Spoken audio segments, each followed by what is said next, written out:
नमस्कार।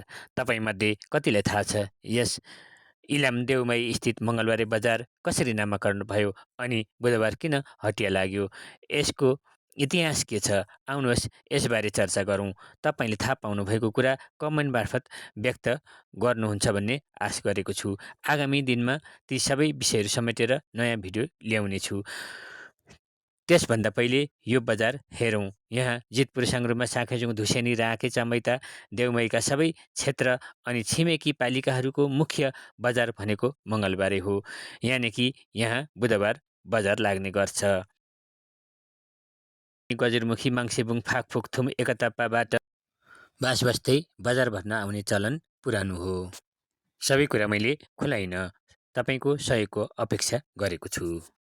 यति चाहिँ मैले भन्नै पर्ने हुन्छ, पहिले र अहिले यति फरक छ कि विभिन्न ठाउँबाट ढाकरमा सामान बेच्न र बेचबिखन गरिसकेपछि ढाकरमै बजारबाट दैनिक उपभोग्य सामान लैजाने चलन थियो भने अहिले हर कुराको सुविधाले गर्दा पर्यटकको हिसाबले बजार भर्न आउने चलन पछिल्लो समय विकसित हुँदै आएको छ।